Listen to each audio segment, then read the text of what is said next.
Oi, eu sou o Alisson e vim aqui mostrar pra vocês um dos meus 10 melhores livros lidos da vida. Eu sei que parece que tem mais do que 10 livros aqui, mas eu vou mostrar todos pra vocês. Acho que eu vou começar do menos intenso até o mais intenso, que é o meu favorito da vida, assim, da vida todinha mesmo. Então eu vou começar por Abby Jimenez, com Até o Fim do Verão. Esse aqui é o terceiro livro de uma trilogia, eu diria assim, que é Parte do Seu Mundo pra Sempre Seu, e esse aqui que é Até o Fim do Verão, que é o meu favorito da Abby Jimenez. Até o momento eu já li todos os livros lidos, todos os livros publicados da Abby Jimenez aqui no Brasil. Esse é o meu favorito, mas antes de você ler ele, você precisa ler Parte do Seu Mundo e Pra Sempre Seu. Não que seja uma obrigação, mas eu indico que você leia porque os personagens desses dois livros anteriores, eles aparecem até o fim do verão.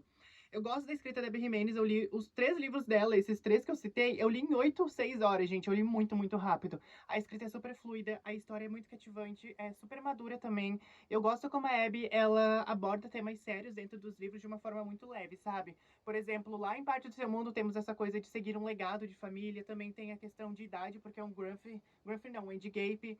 Em Para Sempre Seu também temos a questão do nosso personagem, ele tem uma ansiedade social, a outra personagem ela tá lidando com muitas demandas, o irmão dela precisa de doação de órgãos. Aqui em Até o Fim do Verão a gente tem negligência parental e como isso afeta na vida adulta.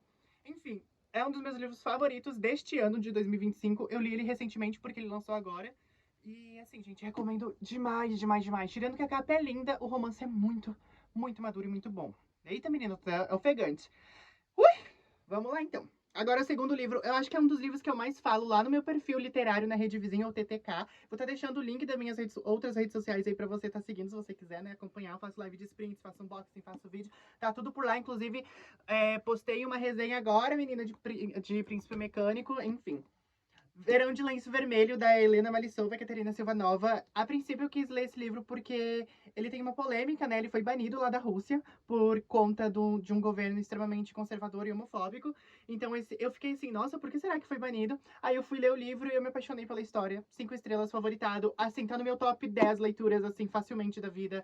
Ele é um livro mais jovem, ele é mais ou menos ali, é um young adult, então é mais pro público de 14 anos pra cima, mas não tem idade, assim, pra ler. Óbvio que de 14 pra cima, né? Mas depois dessa idade, assim, você já pode ler.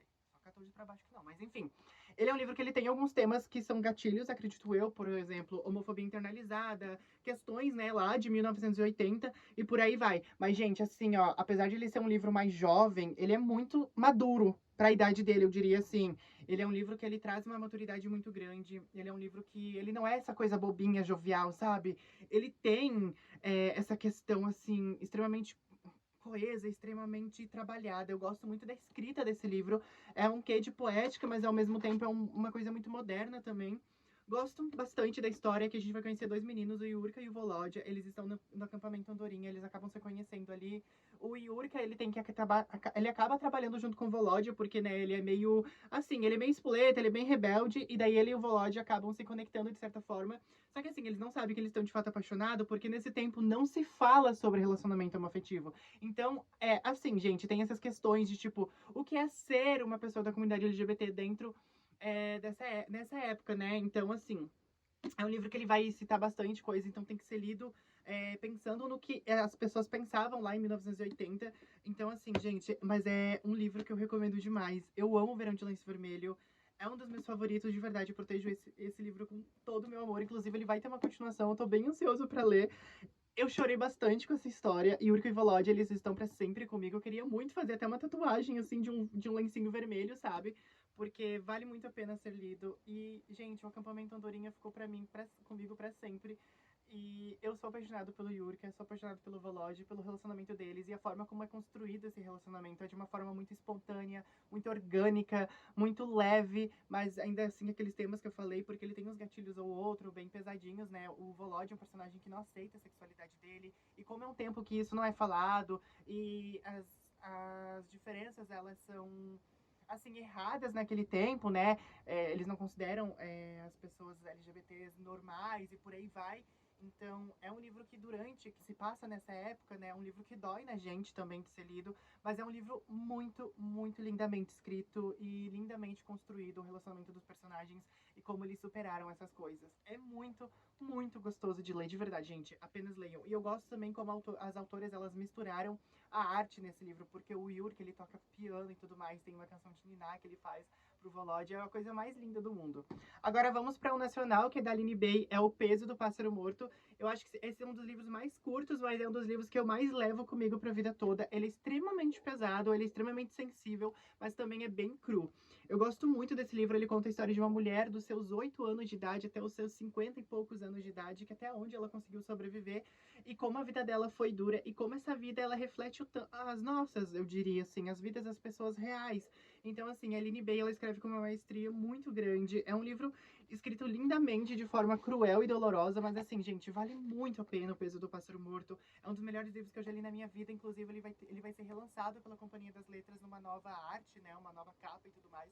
Tô bem ansioso para ler. Enfim, O Peso do Pássaro Morto, de Aline Bey, que também é a mesma autora de A Pequena Coreografia do Adeus. Recomendo demais esse também, mas esse aqui é o meu favorito dela.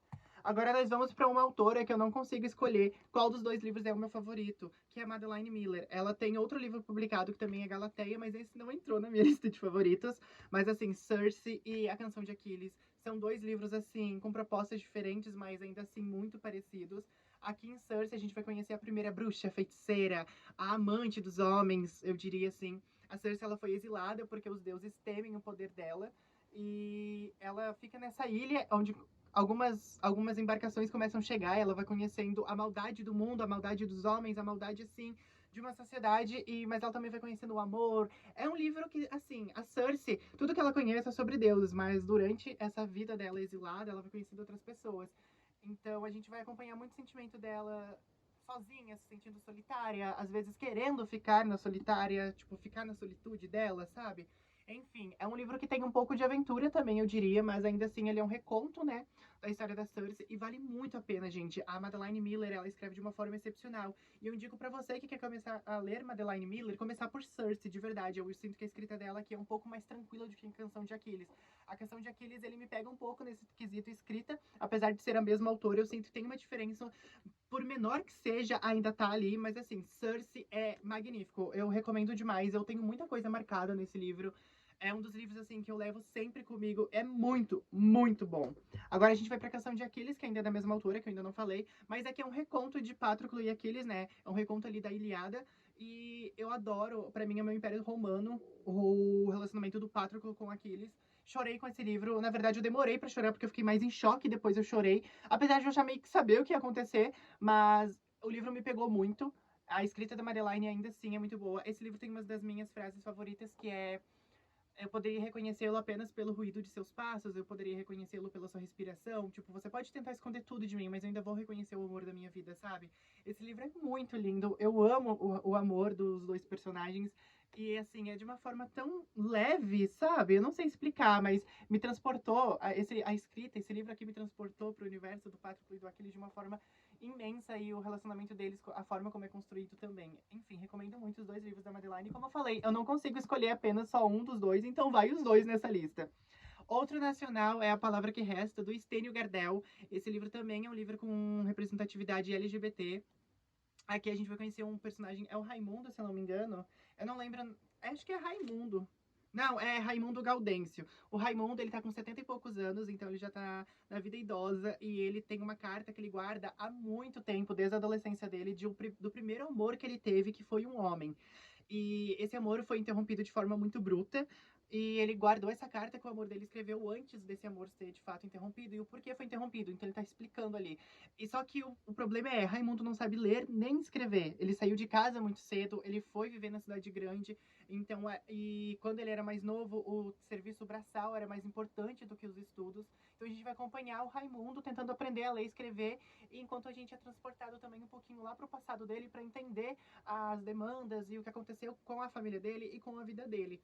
É um livro muito dolorido em alguns momentos, mas ainda assim é um livro muito bonito.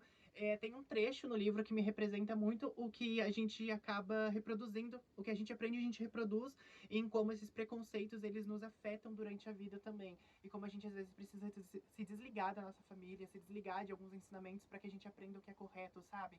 Então, esse livro, além de um ensinamento, ele é lindamente escrito pelo Stênio Gardel. Ele tem muita representatividade de uma cultura brasileira também. Apesar de ele ser triste, ele é muito bom. E A Palavra que Resta, sim, o título faz uma alusão com a história, que é extremamente inteligente.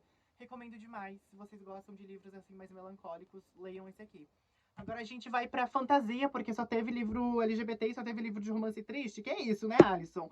Mas vamos pra Trono de Vidro, que é a minha série de fantasia favorita. Eu já li a série toda. Eu tenho em 2 edições, que é a edição de capa branca, que foi a que eu li. Tá toda marcadinha aqui, ó, vocês podem ver. Mas eu também tenho nas edições de luxo. Óbvio que sim, porque eu queria ter, né, meus amores? Batendo aqui na estante, né? Coisa linda. Imagina não ter a série favorita em luxo. Sai fora, Bi! Mentira. Mas assim, eu fico muito contente que eu tenha, mas Trono de Vidro é minha série de fantasia favorita. Foi a primeira série inteira, assim, que eu li. Tipo, do primeiro ao segundo, eu demorei acho que uns 2 meses, 1 mês e meio pra terminar essa série. Isso que o último livro tem 938 páginas, de tão viciado que eu fiquei, gente. Eu li muito rápido. E Trono de Vidro, o primeiro livro, eu vou falar só do primeiro, porque se eu falar da série inteira, acabo dando spoiler.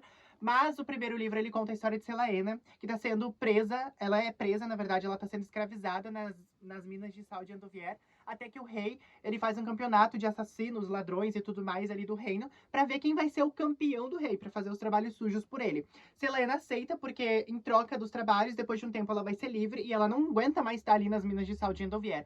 O primeiro livro, ele não é tão fantasioso, mas Trono de Vidro é fantasia. Inclusive, lá no terceiro livro aparecem bruxas, temos magia também, temos serpente alada, que são meio que um dragão. É uma coisa assim, é babado. Assim, os personagens são muito carismáticos. Eu gosto muito dessa Laena, eu gosto muito da sagacidade, da fervoricidade dela. Assim, ela é muito inteligente também, extremamente estratégica, luta super bem treinada. Ela foi treinada pra ser uma assassina e ela de fato é uma assassina.